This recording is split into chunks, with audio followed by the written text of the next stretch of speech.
Ever wondered just how many digital wallets are floating around out there?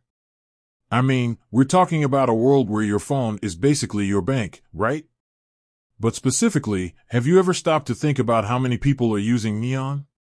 You know, that bright, buzzy digital bank that's been popping up everywhere? It's a question that's probably crossed your mind, especially if you're already a user or considering jumping on the digital banking bandwagon. We're living in a time where traditional banking is, well, let's just say it's evolving. The rise of fintech has completely changed the game, and companies like Neon are leading the charge. They're offering a streamlined, mobile-first experience that's appealing to a generation that's grown up glued to their screens.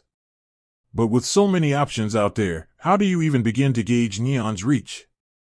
It's not as simple as pulling up a number on a screen. Companies like Neon, while transparent in some respects, are also strategic about the information they release. They want to maintain a competitive edge, after all. However, we can look at some key indicators to get a sense of their user base. First, let's think about market penetration. Neon operates in a highly competitive landscape, especially in regions where digital banking is booming. They focused on accessibility, ease of use, and appealing to a younger demographic. This focus often translates to rapid growth, especially in markets where traditional banking infrastructure is less developed or less appealing to younger users. Secondly, we can consider publicly available information. Neon often releases press releases and financial reports that give us clues about their growth. These reports might include metrics like overall user growth, transaction volume, or app downloads.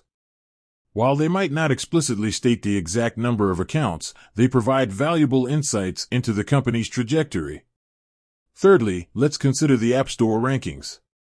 App Store rankings and download numbers can give a rough estimate of how many people are using a particular service. While these numbers aren't always precise, they can indicate trends and relative popularity. A consistently high ranking suggests a large and active user base. It's important to understand that the number of Neon accounts is a dynamic figure. It's constantly changing as new users sign up and others move on. What we can say is that the growth of digital banking, in general, is undeniable. Companies like Neon are riding this wave, and their focus on user experience and accessibility is clearly resonating with a growing number of people. Trying to pin down an exact figure is like trying to count grains of sand on a beach. It's a huge number, and it's always shifting. However, by looking at market trends, public reports, and App Store data, we can get a pretty good sense of Neon's significant and expanding reach. The digital banking revolution is here, and Neon is definitely a player. With that said, thanks for watching, and until next time.